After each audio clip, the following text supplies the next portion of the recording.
Salut tout le monde, salut Catherine. Salut Pablo et salut à tous. Dernier débrief de l'année 2023. Et oui, car dimanche nous sommes le 31 et que lundi nous sommes le 1er janvier 2024. Déjà, et oui.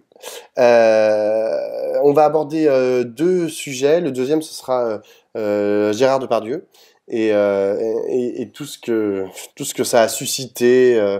D'abord les plaintes pour viol et agression sexuelle. Ensuite on va dire la prise de position, la déclaration de Emmanuel Macron dans C'est à vous au débeauté, voilà, qui soutient mordicus Gérard Depardieu en disant que c'est un formidable acteur français. Voilà. Qui fait honneur à la France. Et qui fait honneur à la France, exactement, en tapant sur les doigts de sa ministre de la Culture, Rima Abdul Malak, qui elle avait dit... Allez, on le fera tout à l'heure. On fera tout à l'heure. On ne déflore pas le sujet. Mais le premier sujet, on voulait revenir sur quelque chose de profond, il nous semble, et qui traverse aujourd'hui, qui est un sujet de questionnement, en tout cas, du politique. C'est la question de la colère. Qu'est-ce qu'on fait de la colère en politique? Est-ce que la colère est bonne conseillère? Non, c'est pas ça. Mais est-ce que la colère peut être un moteur positif pour la gauche, tout particulièrement? Qu'est-ce qu'on en fait de ça? Donc, je te laisse peut-être introduire le sujet, Catherine. En fait, cette discussion, elle est latente depuis le mois de septembre, notamment depuis que François Ruffin a pris ses distances et Clémentine Autain également, avec le style de la France insoumise à l'Assemblée nationale, en disant on a besoin de retrouver les termes de Clémentine Autain sont plutôt on a besoin de retrouver un peu de solennité, et François Ruffin s'écartant de l'expression directe de la colère à l'Assemblée nationale, considérant que c'est pas ça qu'il faut faire. Et il l'a redit début de semaine, lundi ou mardi. Il a fait un grand entretien sur France Inter dans lequel il dit ce dont les Français ont besoin, c'est de rassemblement, d'apaisement, de joie, de bonheur. Et ils ont besoin que le politique propose cela plus que... Alors, le plus que, c'est moi qui l'ajoute. C'est-à-dire que il ne le dit pas en négatif, il dit c'est ça dont on a besoin, ce qui marque une distance avec une autre proposition qui est nous sommes là pour exprimer la colère qui gronde et qui est dans le peuple. Donc François Ruffin, voilà, et Clémentine Autain, tous les deux s'écartent de cela, et donc la question est de savoir au fond pourquoi ils le disent.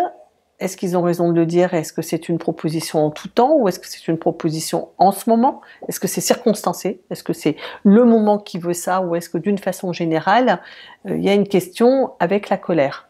Voilà, en gros.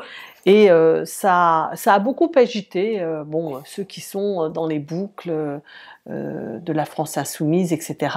Cette semaine, ça a fait l'objet de beaucoup de discussions.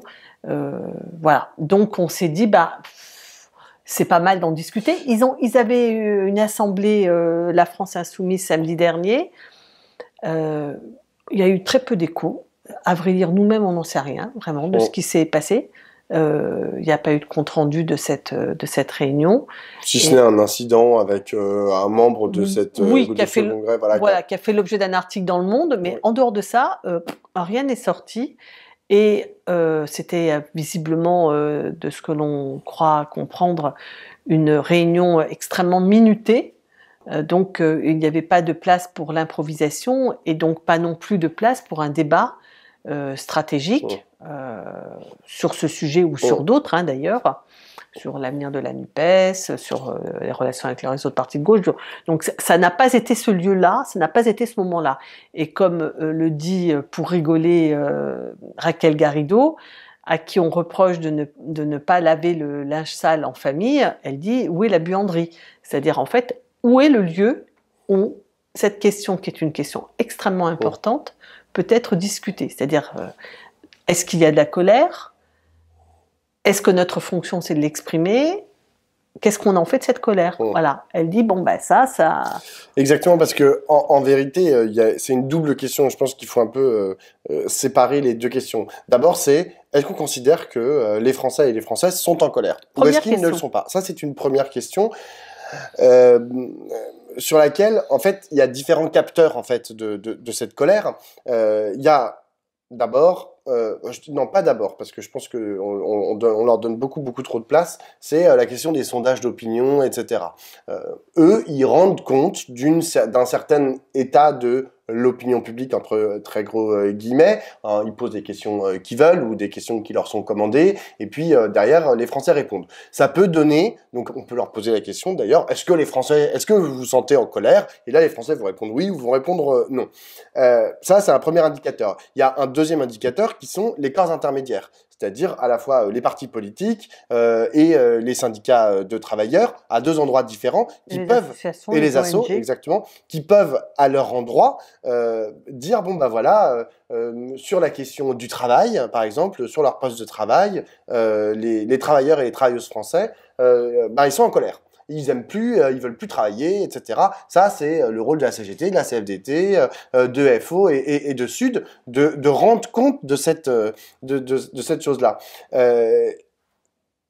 Le problème, c'est que aujourd'hui, ces corps intermédiaires, ils sont un peu à la peine. C'est-à-dire que à la fois les syndicats de travailleurs et de travailleuses sont fortement décriés en disant bon bah de toute façon ils ne représentent plus grand monde.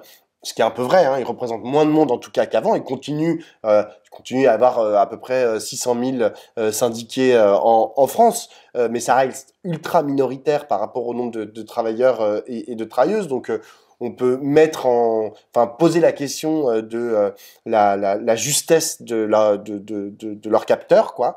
Les partis politiques, bon bah il y a plus de partis de masse, hein, ça n'existe plus, donc ils sont plus non plus de bons capteurs. Il y a les maires qu'on dit eux, il y a 36 000 communes en France, et très souvent, d'ailleurs, le pouvoir essaye d'utiliser ce levier pour essayer de savoir un peu ce qui se passe en France, en disant, bah eux, ils sont au contact premier des Français et des Françaises et de leurs problèmes, donc ils essayent un peu de les mettre en scène, mais c'est compliqué, etc. Et donc ça, c'est pour la première question des capteurs. Puis il y a la question de qu'est-ce qu'on fait de cette colère? Qu'est-ce qu'on fait? D'abord, est-ce que les Français sont en colère? Vas-y. Ah, moi, Toi, tu penses quoi de ça? Moi, je pense que si tu poses la question, mais même si tu me poses la question à moi, oui, je vais te répondre oui, je suis en colère. Je suis en colère parce que j'ai peur. J'ai peur de là où collectivement on est en train d'aller. J'ai peur et je suis en colère. En fait, je lie la colère et la peur. Hein. Je suis en colère parce que je vois l'extrême droite en très forte dynamique. Je suis en colère parce que je vois que la gauche n'arrive pas en fait à faire une proposition alternative, etc. Pour autant, est-ce que cette colère, je peux en faire quelque chose politiquement, tu vois? Est-ce que qu'est-ce que j'en fais? Ok, d'accord, j'ai dit que j'étais en colère. Est-ce que ça veut dire que je vais aller monter une barricade pour aller m'opposer à une décision de tel préfet ou à la loi immigration? J'en suis pas certain. Enfin, genre, et même je suis assez certain que non. C'est-à-dire que ma colère que j'ai, elle n'est pas, derrière son expression ne va pas forcément être la violence. Ni dans la façon dont je vais m'exprimer, ni dans mes actes. C'est-à-dire que je suis en colère parce que je considère que je suis en colère parce que je dis non. Parce qu'au bout d'un moment, là, j'en peux plus, j'ai envie d'une dynamique de progrès social et que je ne vois pas où est-ce qu'elle va, pour l'instant, je ne la vois pas advenir. Et donc, oui, je suis en colère, mais je suis plus dans un état, en fait, de recherche de débouchés politiques que en colère, c'est-à-dire en colère comme quand je m'engueule avec mon mec. Où là, je suis en colère et je hurle et j'ai envie de casser une assiette contre le mur. Mais voilà, ça c'est être vraiment en colère, tu vois. C'est-à-dire que c'est pas le même état. En fait, être politiquement en colère, c'est pas comme être en colère et crier. Et parfois, il y a un peu une confusion de la part, notamment, je le vois, de certains acteurs politiques entre la colère criée, casser son assiette contre le mur, et puis la colère que tu vas transformer et en une force et en une dynamique politique. Oui, moi je suis d'accord avec cette distinction, c'est-à-dire qu'en fait, je pense qu'il y a de l'inquiétude, je pense qu'il y a du malheur, je pense qu'il y a du mal-être, je pense qu'il y a vraiment de la frustration. c'est-à-dire que les gens sont pas du tout satisfaits de la situation à plein d'endroits. Ils sont pas contents pour leur travail, ça tu l'as évoqué. Il y a quand même les indicateurs et les indices de gens qui souffrent au travail, qui ne sont pas satisfaits ni du sens du travail, ni des relations au travail, ni du salaire, ni des conditions de travail. Enfin, ça c'est quand même, il y a un gros problème. Il y a un gros problème sur les frustrations par rapport au niveau de vie. C'est-à-dire de se dire que c'est très compliqué et qu'on baisse le chauffage et qu'on se restreint pour les fêtes de fin d'année, etc. Et que donc là, il y a vraiment plus une inquiétude, alors très très sourde sur le réchauffement climatique, sur la question du terrorisme, sur la question de l'avenir des enfants. Donc ça, tout ça, ça fait des grosses inquiétudes, des grosses frustrations, des grosses insatisfactions. Je ne sais pas si elles se traduisent en colère. C'est-à-dire, je pense qu'il y a eu de la colère. Il y a des moments où elle se traduit en colère. Je pense qu'il y a eu de la colère au moment des Gilets jaunes. Assurément, il y avait de la colère. Je pense qu'il y avait de la colère même au moment de la loi sur la retraite. Parce que tous ces gens qui se sont dit, je suis en train de me faire avoir de 2 ans de ma vie. C'était 2 ans que j'avais prévu de faire comme ça et qui vont pas se faire ainsi, ou qui vont m'inquiéter parce que je n'ai pas le courage, je ne peux pas aller jusqu'au bout. Donc je pense qu'à ce moment-là, il y avait de la colère parce que on savait qu'on était majoritaire à dire non et que le truc s'est fait quand même en force contre nous. Au moment du 49.3 notamment, pour moi la colère c'est vraiment, t'as le 49.3 et là les gens sortent dans la rue en disant merde quoi, genre tout à fait. Ça suffit. Donc je pense qu'il y a eu des moments de colère. Je pense qu'il y a de la colère contre Emmanuel Macron. Je pense qu'Emmanuel Macron cristallise contre sa personne beaucoup de colère. Son attitude, son comportement général, sa façon de gouverner, son mépris, son discours qui est toujours de satisfaction, d'incompréhension, de manque d'empathie avec la vie des gens. Quand l'autre jour il dit « bon an, mal an, on a préservé le pouvoir d'achat », et qu'en fait tu sais que le pouvoir d'achat a baissé de 5%, tu te dis « mais il est complètement taré quoi ce type ». Enfin, qu'est-ce qu'il raconte ? Enfin, je sais pas comment dire. Je pense que là, il y a vraiment de la colère contre Emmanuel Macron. Donc, il y a des moments de colère, il y a des personnes qui cristallisent la colère. Mais ce que je ressens, moi, c'est que je suis plutôt d'accord avec ce que disait François Ruffin. C'est-à-dire qu'en fait, on a plutôt des gens qui demandent, plutôt que d'exprimer la colère, qu'on les rassemble, qu'on les rassure, qu'on les sécurise, et qu'on leur ouvre une perspective, une fenêtre un peu plus heureuse. C'est-à-dire que j'ai l'impression que, alors ça c'est, je me trompe, et en effet, on est tous avec les capteurs qui sont ceux des sondages, ceux des articles, ceux de nos amis, de notre famille. Là en ce moment, on est tous un peu en train de rencontrer des gens qu'on voit pas tout le temps. Enfin, les fêtes de fin d'année, c'est un peu cette occasion-là. Moi, c'est comme ça que je ressens la chose, et je ressens que penser que la fonction du politique, c'est d'exprimer la colère, d'abord, je pense qu'elle n'est pas, en ce moment, adéquate. C'est-à-dire qu'en dehors de savoir si c'est véritablement sa fonction intrinsèque, je pense que là, c'est à côté de la plaque. C'est-à-dire que là, en ce moment, ce que les gens attendent, c'est plutôt en effet ce que tu as dit, plutôt une solution, plutôt une perspective que simplement venir protester.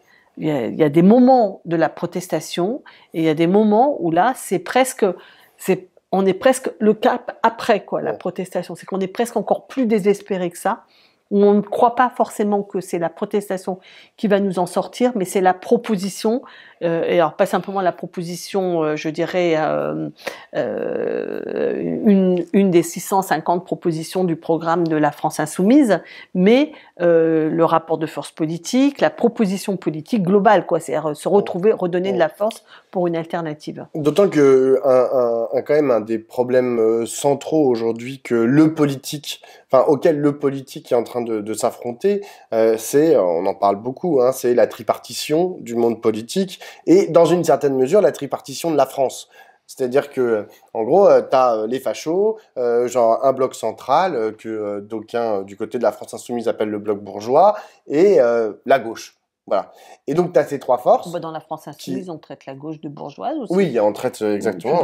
Là, en ce moment, l'ambiance... Toi, notamment. Oui, moi notamment, parce que dès que tu ouvres ton bec, de toute façon, tu te fais insulter. Mais non, mais ce que je veux dire, c'est que la France insoumise, ça fait partie de notre problème, c'est que la France insoumise considère comme bourgeois tout ce qui n'est pas en phase avec sa façon à elle d'envisager et la société et la réponse à cette société. C'est-à-dire que si tu n'es pas sur le mode de la colère, tu es du côté de la bourgeoisie. C'est-à-dire que, donc, ils pensent, mais c'est pour ça que c'est important comme question, c'est-à-dire qu'ils pensent que être en phase avec la France, le peuple, etc., c'est être sur le mode de la colère. Moi, je crois qu'ils se trompent. Je pense que ils ne sont pas en phase, en ce moment, avec la réalité politique et avec les attentes politiques. Mais moi, ce que je voulais dire, c'est que considérant que 42% des Français et des Françaises ont voté pour Marine Le Pen en 2022, considérant que 25% des Français et des Françaises ont voté pour Emmanuel Macron au premier tour en 2022, considérant le rapport de force à l'Assemblée nationale, etc.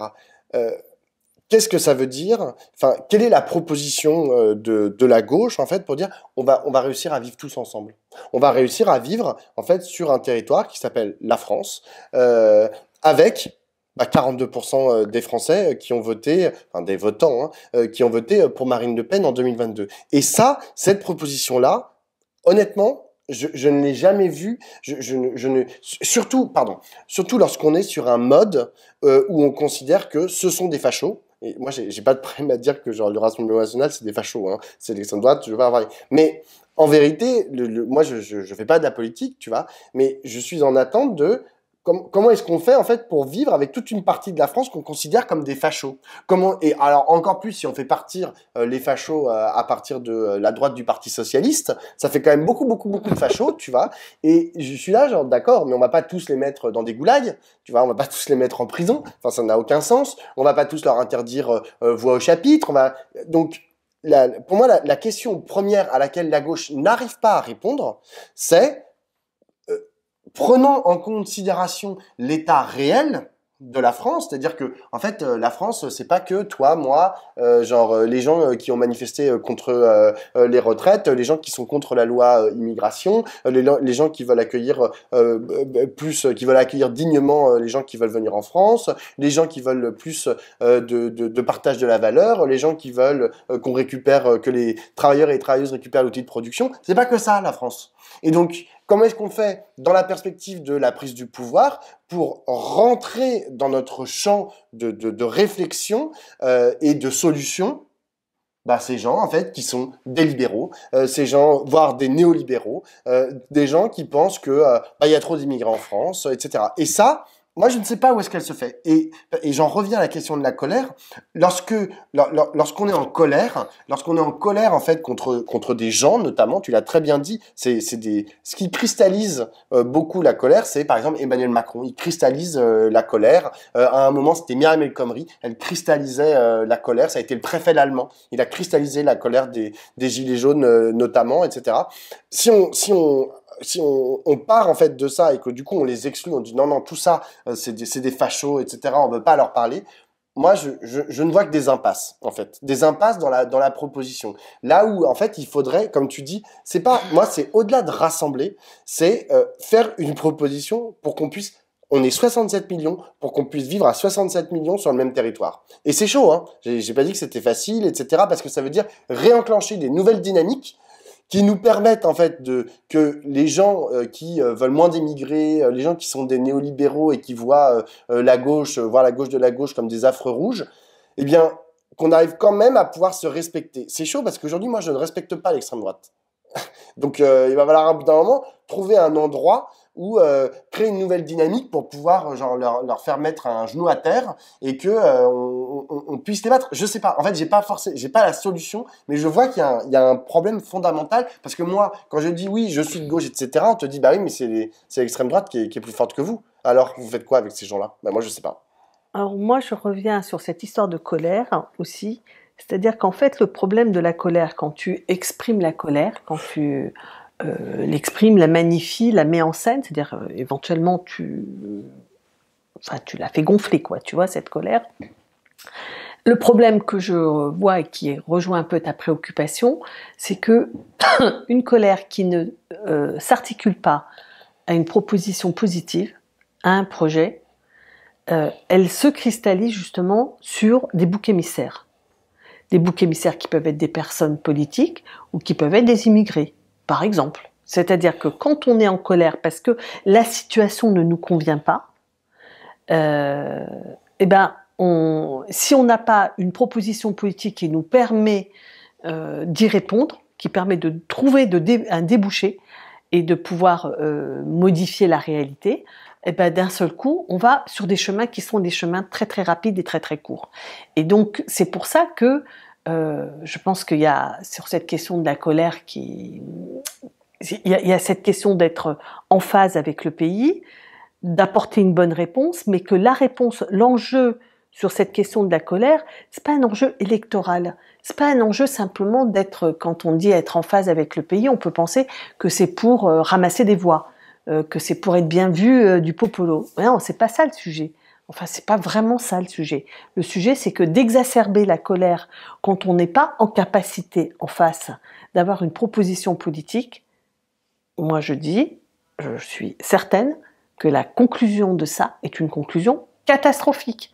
Parce que la colère qui n'a pas la capacité de se transformer d'une certaine manière, en révolte, en révolution, en réponse politique radicale, mais politique, elle se termine dans les basses eaux, dans les eaux dégueulasses de l'extrême droite, encore une fois, où les hommes et femmes politiques que tu as cités tout à l'heure, qui ont servi de bouc émissaire et qui nous emmènent nulle part. Oh. C'est-à-dire que moi, je suis ravie que François Ruffin ait abandonné le discours qu'il avait, à mon avis, qui était centré, par exemple, moi je me souviens quand en 2017, entre les deux tours, il fait sa tribune dans Le Monde où il répète à 15 reprises à Emmanuel Macron « on vous hait ».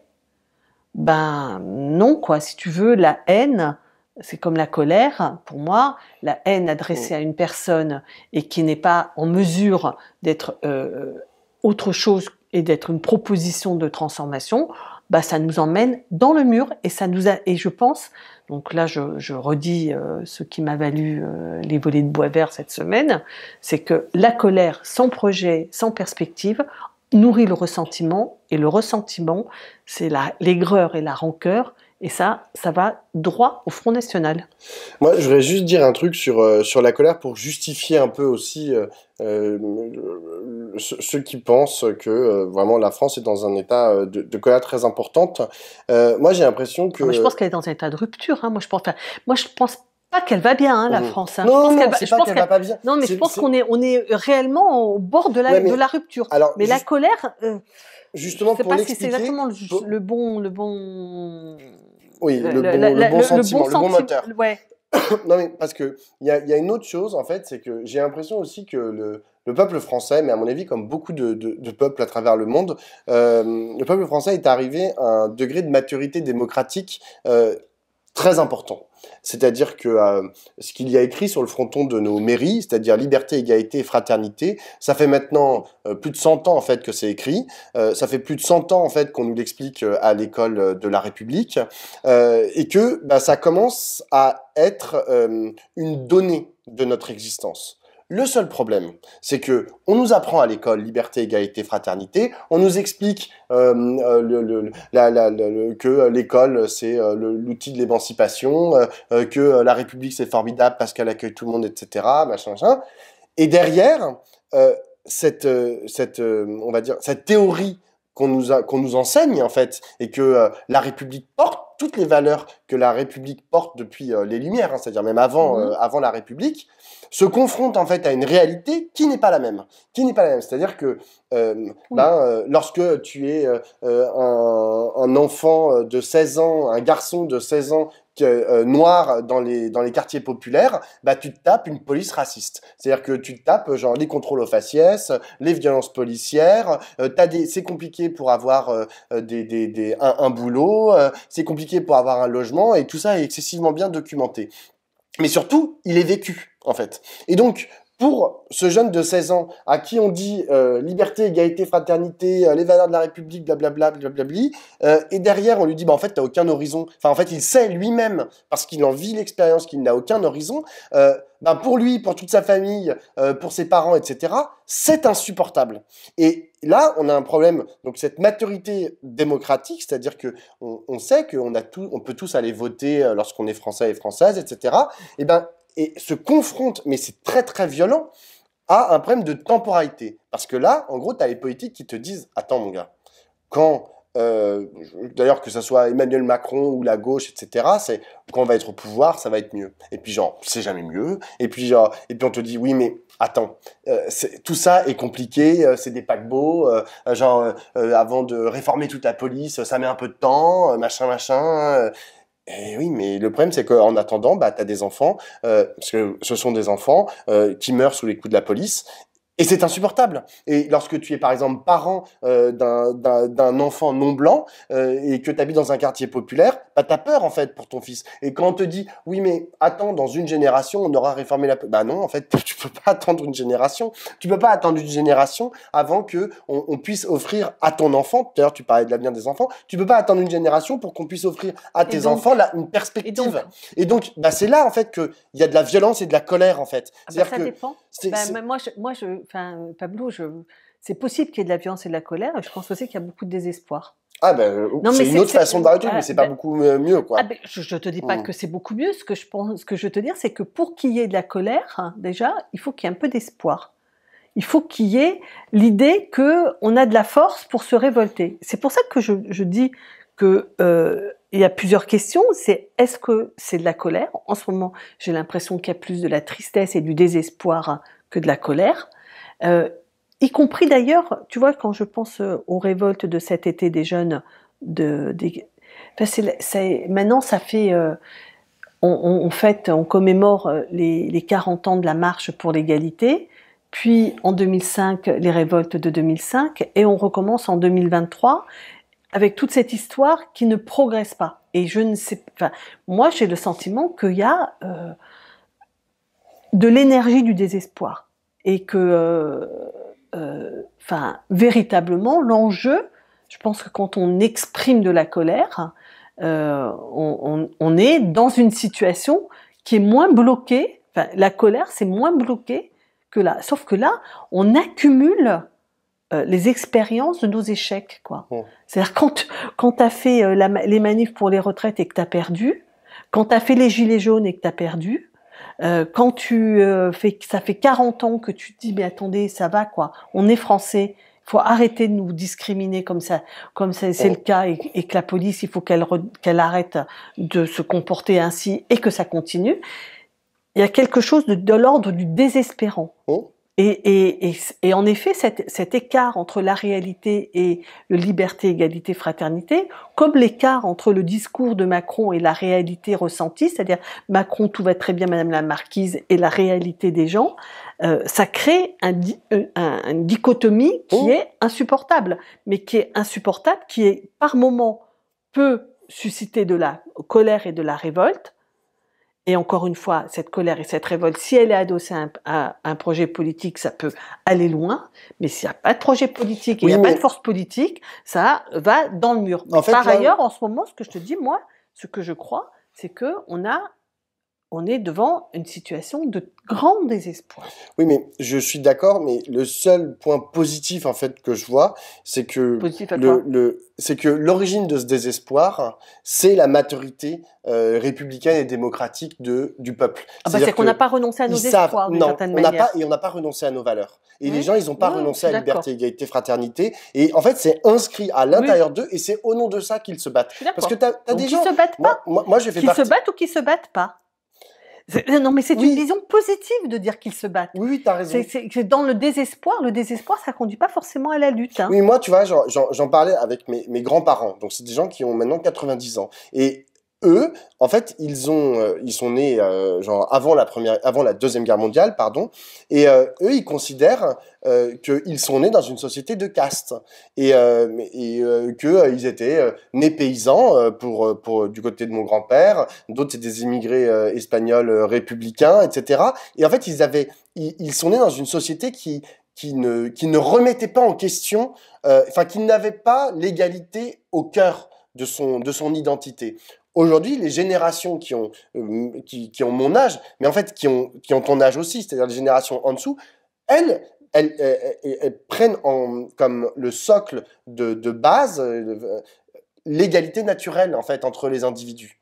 C'est ça la force, c'est ça qui aujourd'hui en fait fonde une partie de notre colère, une partie de notre désespoir. Mais c'est heureux. C'est la grande transformation d'après-guerre. Ouais. Après-guerre, on a changé les vies et les gens ont cru à un possible meilleur. Non, mais c'est au-delà de ça. Tu vois, si tu prends la société de l'Ancien Régime, bah eux, ils pensaient qu'il y avait les aristocrates, le tiers-état, enfin les pauvres, et puis le clergé. Et puis voilà, et puis genre, t'étais aristocrate de père en fils, et puis il y avait la monarchie d'ordre divin, machin, et puis tu posais pas la question. Genre, le roi était le représentant de Dieu sur terre, puis voilà, banco, et puis on réfléchissait pas plus loin, tu vois. Et puis les aristos, ils avaient du sang bleu, et nous, on avait du sang pourri. Voilà. Et c'était comme ça. Bah maintenant, ça, c'est fini. Ça n'existe plus. Oui. Je pense qu'il y a eu, au 19e siècle, il y avait encore des gens qui pensaient comme ça. Dans la deuxième partie du 20e siècle, ça a complètement disparu. On est tous égaux. Tu vois. Ça, c'est quelque chose qui est fondamental. Genre, dans le peuple français. Et c'est ça qui nous permet d'être désespérés quand on voit que c'est pas vrai, ou d'être en colère quand on voit que c'est pas vrai, tu vois. La question, c'est comment est-ce que on réenclenche une dynamique positive qui va vers du progrès social. Parce que comme tu l'as dit, le problème c'est que là, ça fait 40 ans qu'on enchaîne les défaites, tu vois. Et genre, à part, je sais pas, les 35 heures, etc., tu vois, vaguement quelques réformes à la fin des années 90, depuis, c'est coup sur coup des lois qui restreignent nos libertés, qui aggravent nos conditions de travail, etc. Et donc, c'est là qu'on n'arrive plus à voir le bout, tu vois. Genre, toutes les dynamiques sont négatives, en fait. Et globalement, il y a des choses qui avancent. Hein. Je dis pas que tout est dégueulasse dans ce qui est proposé. Moi, je crois pas ça. Hein. Personnellement, je crois pas ça. Je pense que l'histoire qui raconte notre société comme toutes les dynamiques sont négatives et que la vie est vraiment un enfer et que finalement, pourquoi ne pas espérer la mort? Moi, je ne le crois pas. Non, c'est pas ça. Mais si toutes les dynamiques sont négatives, je ne crois pas ça. Je crois par exemple que sur la question de l'égalité entre les femmes et les hommes, sur la question de l'émancipation, sur les affaires sexuelles, de genre, etc., je pense qu'il s'est passé des dynamiques excessivement positives. Oui, aussi. Oui, je pense que le fait... C'est sûr que ça nous réjouit pas, mais le fait d'avoir pris conscience que ce monde consumériste nous emmenait au bout du bout et qu'il fallait changer et qu'il fallait envisager une autre façon de faire le monde, c'est quand même plutôt une dynamique, moi, que je considère comme positive.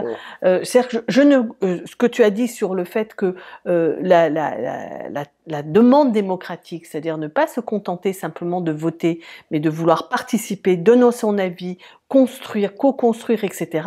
Pour moi, c'est des transformations majeures qui se sont produites et qui sont positives. C'est-à-dire que je ne suis pas d'accord, et c'est pour ça que je ne suis pas d'accord avec l'idée que la fonction de la gauche est d'exprimer le désespoir ou la colère. Moi, je pense qu'il faut l'entendre, il faut savoir la reconnaître, mais qu'il faut raconter des perspectives dans lesquelles on peut reprendre des forces. Et dans nos forces, il y a des choses sur lesquelles nous avons transformé le monde, pas toujours.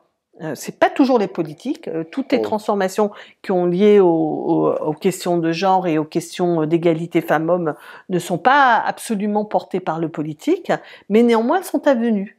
Et je pense que c'est quand même des transformations anthropologiques, mais c'est des millénaires qui sont remises en cause et qui sont en train de le fait que le racisme véritablement autant dans ces formes du 19e siècle qui mettaient en cause l'inégalité profonde entre les races en imaginant qu'il y avait des races noires, jaunes et je sais pas quoi, et que tout ça mais plus personne ne pense ça. Tu peux penser que les musulmans vont t'attaquer parce que Allah est méchant, mais tu penses pas qu'il y a une supériorité, une inégalité entre les races. Donc il y a des transformations anthropologiques en fait, je parlais de profondes. dynamique politique, et notamment les dynamiques du pouvoir, bah oui, mais qui sont vraiment à dissocier effectivement. Ça fait partie du problème. Bah oui, mais c'est ça que je veux dire quand je dis qu'il y a quelque chose qui ne va pas dans l'appréhension par les politiques qui pensent que leur devoir est d'exprimer la colère. C'est que quand ils expriment la colère, ils n'expriment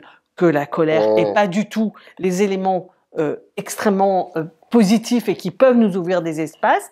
Et par ailleurs, ce que je pense aussi, c'est que ne faisant pas ça, ils ne font que enfoncer les gens dans leur colère, dans leur désespoir, et au bout du compte, par ce désespoir, cette rancœur, ce ressentiment, les jeter dans les solutions faciles des boucs émissaires.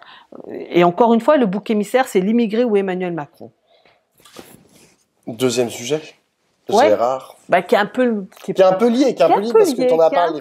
Bah oui, qui est un peu lié parce que parce qu'en fait, alors pour le coup, on est extrêmement en colère contre Emmanuel Macron. C'est-à-dire que Emmanuel Macron, il a un certain talent pour cristalliser.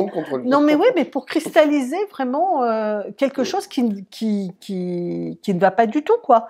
Comment c'est possible qu'un président de la République s'autorise de dire que Gérard Depardieu, c'est l'honneur de la France? Enfin, mais comment peut-il dire une chose pareille alors qu'il a prétendu faire de l'égalité entre les femmes et les hommes et de la lutte contre les violences sexistes et sexuelles le cœur de son... Oui, c'est ça, et fume, ouais, grave. Mais non, mais d'abord, c'est ce que je disais tout à l'heure, c'est qu'il y a toujours cette espèce d'écart entre le discours, la réalité de ces actes ou de la société qui nous rend dingue. Ça nous rend dingue. Et par ailleurs, ça n'a aucun sens. Ce que je veux dire, c'est que ça ne répond pas du tout à l'expérience vécue. C'est-à-dire, est-ce que Gérard Depardieu a violé des femmes? On ne sait pas se positionner. On sait que des articles sont sortis dans la presse. Et qu'il y a des plaintes. Et que donc il y a une question. Qu'on sait qu'en général, dans leur très très très grande majorité, les plaintes des femmes, surtout quand elles sont à l'encontre de puissants, elles sont classées. Elles sont classées, mais elles sont vraies surtout. Ah oui. Elles sont vraies. Donc il y a quand même un léger problème, un léger doute. Mais ce qui, je crois, est complètement hallucinant, c'est que tout le monde a vu cette séquence épouvantable. Vraiment ultra choquante de Gérard Depardieu parlant d'une petite fille de 10 ans, mais d'une façon graveleuse, ignominieuse, irrespectueuse. Donc tout le monde a honte que ce type dise ça et que ce soit toléré.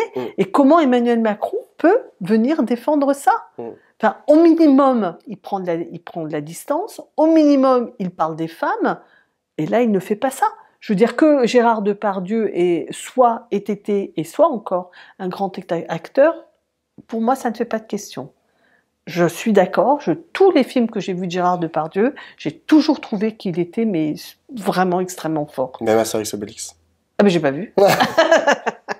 Mais je suis sûre qu'il est bon. Oui. Mais j'ai pas vu. Mais sans ça, j'ai tout vu. Et tout ce que j'ai vu, j'ai trouvé qu'il était formidable. Mais ça ne justifie en rien le reste, et certainement pas l'onction que d'autant que d'Emmanuel Macron. Je vais prolonger genre le caractère dingue de ce qu'il a raconté, parce que effectivement il y a les propos sur la petite fille que tout le monde a vu, mais il y a aussi pour le coup des agressions sexuelles caractérisées, puisqu'elles sont à l'écran, de Gérard Depardieu sur l'interprète, sur son interprète, à qui il dit qu'il veut toucher le cul, à qui il touche le cul. Je veux dire, on a la vidéo. Enfin, je veux dire, là, pour le coup, la justice, c'est dans l'extrait aussi. Enfin, c'est moi, je n'ai pas vu le complément d'enquête. C'est dans le complément d'enquête. Enfin, je veux dire, on le voit, genre, elle refuse, elle ne veut pas, et lui, il lui met une main au cul. Enfin, je veux dire, c'est une agression sexuelle caractérisée. Alors après, est-ce que la justice va pouvoir s'en saisir parce que c'était sur le territoire nord-coréen, tout ce que vous voulez? Il y a aucun problème. Peut-être que la justice peut pas passer, et je suis pas à la place de la justice, mais c'est caractérisé, pour le coup, on l'a tous vu. Et après, pour moi, ce qui est aussi, c'est moins grave, mais ça participe quand même du caractère quand même dingue de ce qu'il a raconté, c'est que il dit, sur la petite fille notamment, il reprend les éléments de langage de l'entourage de Gérard Depardieu en disant oui, mais d'abord, on ne sait pas si c'est vrai. On ne sait pas si les images, en fait, ce qu'il a raconté, si le son et l'image sont raccords. Ce qui est très grave, ce qui est une accusation très grave à l'encontre des équipes de complément d'enquête, c'est-à-dire de journalistes du service public. Parce qu'en gros, il leur dit, vous avez trafiqué les images pour tomber sur Gérard Depardieu. Ce à quoi complément d'enquête a répondu, ils ont fait venir un huissier pour que l'huissier voit les bandes, voit le son, et l'huissier a dit non, il n'y a pas eu de montage, c'est vraiment à l'encontre de la petite fille. C'est-à-dire que, mais c'est trop tard. L'opprobre lancé par le président de la République à l'encontre de journalistes du service public qui déjà sont très attaqués. Complément d'enquête, ils sont sans arrêt dans le viseur de tout le monde, à commencer par le viseur de Hanouna, qui veut faire tomber complément d'enquête parce qu'il y a un complément d'enquête qu'il a jugé pas très sympa sur lui. Et là, genre, qu'est-ce que fait Emmanuel Macron ? Il en remet une couche, c'est-à-dire qu'il fait comme Cyril Hanouna, il attaque complément d'enquête. Non mais honnêtement, ça va pas du tout. Enfin, je veux dire, si il rajoute en plus de l'ignominie que tu as très bien décrite à l'égard de genre des violences, en fait de toutes les femmes et de tous les enfants, genre en plus il rajoute genre l'opprobre lancé sur les journalistes. Et puis, mais ça, c'est quand même important, il y a aussi ce qui s'est passé ensuite, c'est-à-dire la tribune des 50 acteurs et actrices dans Le Figaro. Ça, c'est génial. Non, mais ça me fait penser à celle, tu sais, que... La liberté d'importuner. Ouais, c'est ça, ça me fait vraiment penser à ça. C'est vraiment, ils n'ont rien compris. Ils sont alors moi, à côté de leur époque. Je vais te dire, j'étais d'accord avec ni l'une ni l'autre, hein, mais la tribune sur la liberté d'importuner était quand même mieux rédigée que celle que non mais tu vois, elle disait quelque chose, elle essayait de dire quelque chose de façon intelligente avec lequel je suis fondamentalement pas d'accord, mais elle essayait de le dire de façon intelligente. Là, non mais c'est écrit à la truelle. Enfin, je veux dire genre la phrase lorsqu'on attaque Gérard Depardieu, c'est l'art en général qu'on attaque. Non mais non, alors la phrase, parce que je l'ai relue hier soir en me disant c'est lorsqu'on attaque ainsi Gérard Depardieu. Oui. Donc le mot ainsi, ben oui, ça veut dire c'est de cette manière. Et c'est quelle manière? Eh ben de cette manière, on attaque l'art en général, dans mes pitiés. Non mais tout à fait, non mais on attaque aussi les gros et tous les Gérard. Ce que je veux dire. Non mais ça n'a aucun sens, tu vois. Enfin non, je suis désolé, on n'attaque pas tous les Depardieu, on n'attaque même pas Julie Depardieu sa fille. Enfin genre non, on attaque Gérard Depardieu parce que ce type est un gros porc, c'est tout. Enfin c'est lunaire en fait d'écrire des phrases comme ça. C'est-à-dire que et toute l'arrière-garde du cinéma. Alors l'arrière-garde du grand cinéma français, hein, je veux dire, dans les signataires, il y a du lourd, hein, enfin, c'est absolument désespérant de les voir tous à essayer de le défendre, genre, au nom de quoi, en fait? Au nom de leur amitié, et tout d'un coup, tu te dis, putain, genre, mon amitié vaut plus que la cause des femmes et des enfants, c'est ça? Non, mais jamais on fait ça. Et moi, je comprends que les Fanny Ardant ou je ne sais qui ou ses amis. Bah, elle les collectionne, hein, Fanny Ardant. Oui, elle les collectionne. Mais elle était montée en défense de comment il s'appelle le réalisateur qui est accusé de viol américain. Enfin.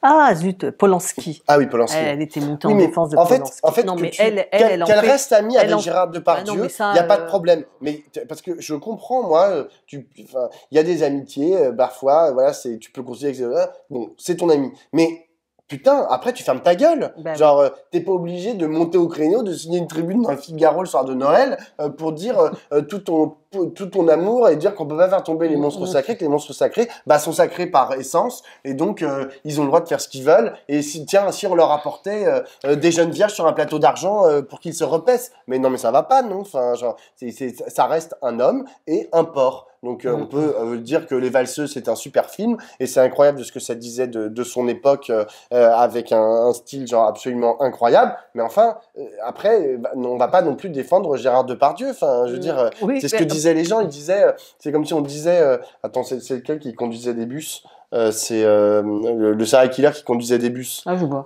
Bon, je sais plus lequel, là, on dit ah bah oui, mais si on attaque tel serial killer qui fournirait, qui était conducteur de bus, on attaque tous les conducteurs de bus. Bah non, on attaque juste Michel Fourniret, en fait. Enfin, tu vois, ça n'a.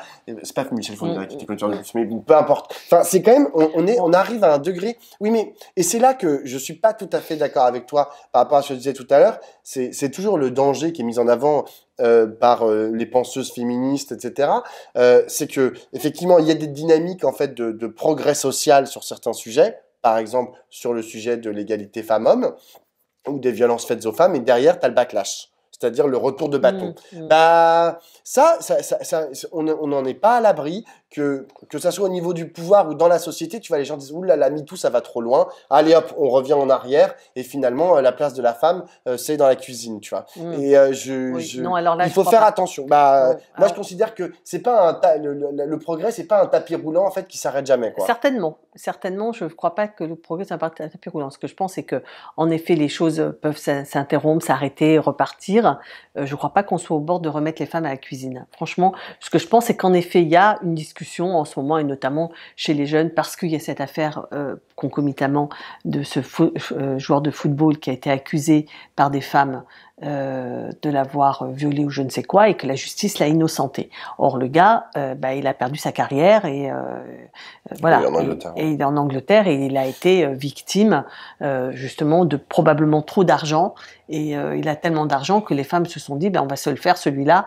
Des femmes, pas les femmes, des femmes se sont dit, on va se le faire et ont tenté de le faire chanter et de le dénoncer et voilà. Et en fait, la justice l'a déclaré, reconnu innocent. Donc autour de cette histoire, il y a beaucoup de fantasmes sur l'idée que les femmes, que c'est peut-être pas vrai, qu'il y a le principe de présomption d'innocence, qui est un principe absolument fondamental, et que donc il y a des femmes qui truandent. C'est pour ça que je disais tout à l'heure, je rappelais que 98% des plaintes déposées par les femmes sont vraies.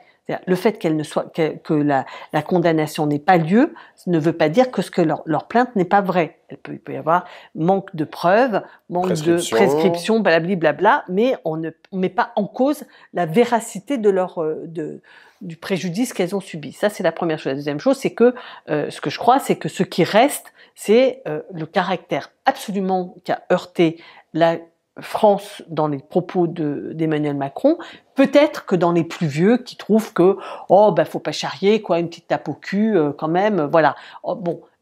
Là sur ça, je pense que il y a du frottement. Tu vois, ceux qui pensent que peut-être qu'ils ne devraient pas le faire, mais enfin, on va pas déboulonner le monstre sacré pour une petite tape au cul. Le problème, c'est que Gérard Depardieu, c'est pas une petite tape au cul, hein. C'est d'autres affaires bien plus graves, des viols qui lui sont reprochés. Moi, ce sur quoi je voudrais aussi insister, c'est Emmanuel Macron, sa défense de façon quand même réitérée et scandaleuse des hommes qui sont accusés et que je sache pour l'instant, par exemple Nicolas Hulot, on n'a pas dit que ce n'était pas vrai. Or, il a dit que les yeux dans les yeux, entre hommes, Nicolas Hulot lui avait dit que non. C'est-à-dire qu'il considère que la parole entre hommes. Mais t'as Gérald Darmanin. T'as Damien Abad. Voilà, il y en a une flopée. Hein. Oui, Damien Abad, on le conserve dans le groupe Renaissance. C'est-à-dire que des hommes qui sont accusés et pour l'instant pas forcément jugés, mais pour lequel on fait jouer la présomption d'innocence et au point qu'ils puissent rester ministres et que le président vienne réaffirmer sa confiance, franchement, c'est très choquant dans le contexte que l'on connaît. C'est-à-dire que, pour moi, on n'est plus dans la misogynie. Chez Emmanuel Macron, on n'est plus dans la misogynie. Là, on est dans le masculinisme. C'est-à-dire qu'une chose est d'avoir cette espèce en ce moment, je le racontais à Pablo, je m'amuse à regarder les films de Sacha Guitry.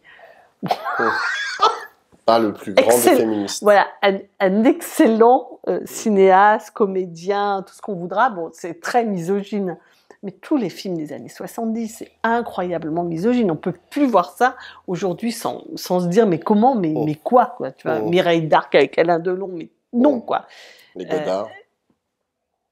Moi, je ne suis pas trop d'accord pour Godard, mais bon, si tu veux, on en reparlera. Enfin, moi, j'adore Godard. Oui, mais Le Mépris, je ne pense pas que c'est un film misogyne, par exemple. Mais enfin, bon. Le pouvoir des femmes objets, c'est un vrai sujet, quoi. Bon, moi je pense que précisément Godard n'est pas un misogyne dans ses films, mais je pense que c'est pas ça qu'il a raconté, mais on en reparlera à part ça.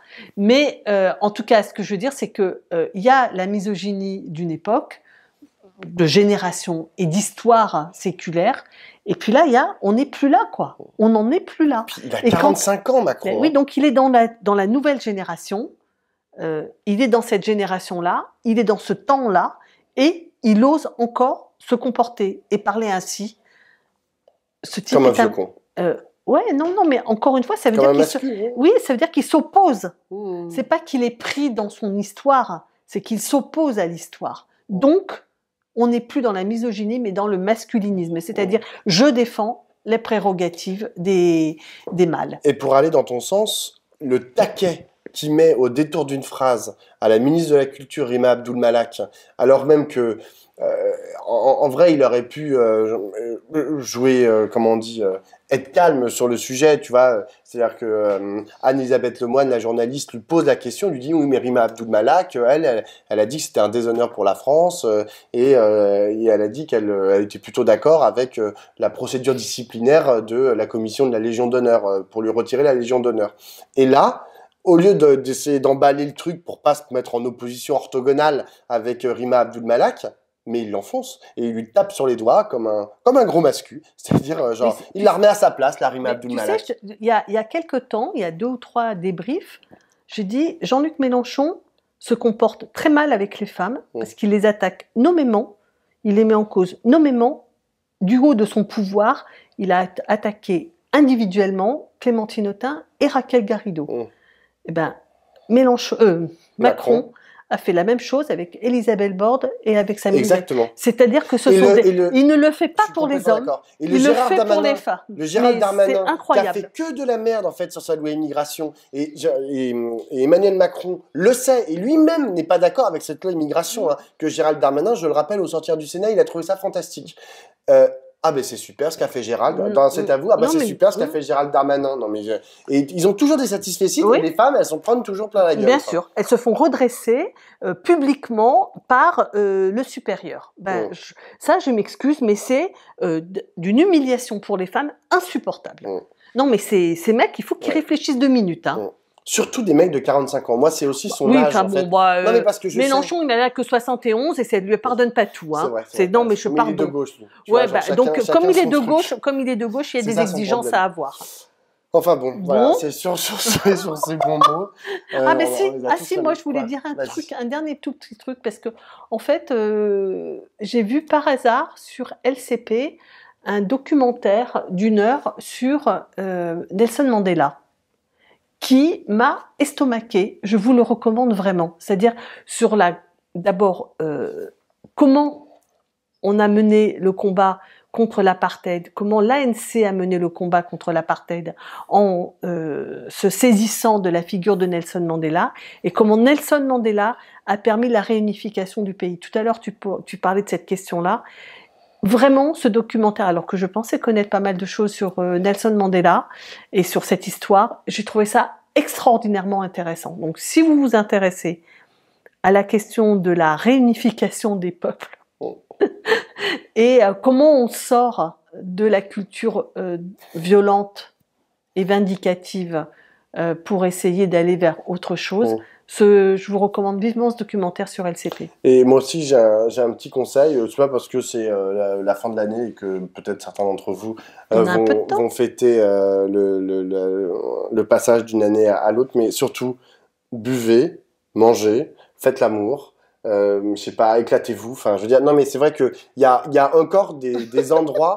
Non, parce que tout à l'heure on parlait de désespoir, merci de colère, Pablo, etc. merci de nous faire tes recommandations. C'est pas des recommandations, tu vois. Mais d'abord, parce que je le sais, en fait, ce sont aussi des réalités et des expériences en fait qu'ont les gens. Les gens, ils continuent à baiser, à se voir, à s'embrasser, à aimer la vie, tu vois, à pouvoir Là, par exemple, dehors, vous ne le voyez pas, mais il y a un ciel superbe avec des reflets roses, de s'émerveiller de la mer, de s'émerveiller du visage des autres, de ses rides, de ses rondeurs, de tout ce que vous voulez, de la couleur des cheveux, et en vérité, bon, je sais que c'est compliqué et ça fait vraiment bébête de dire ça, mais c'est aussi ça qui nous permet au bout d'un moment, tu vois, moi je crois que la puissance première du politique, elle se situe dans les moments où on fait la fête, où on rigole ensemble, et on fait peuple à ce moment-là. C'est à partir du moment où on est capable de rire ensemble. Et c'est dur de rire ensemble. Moi, je rigole pas avec tout le monde, et genre j'ai de l'appréhension, etc.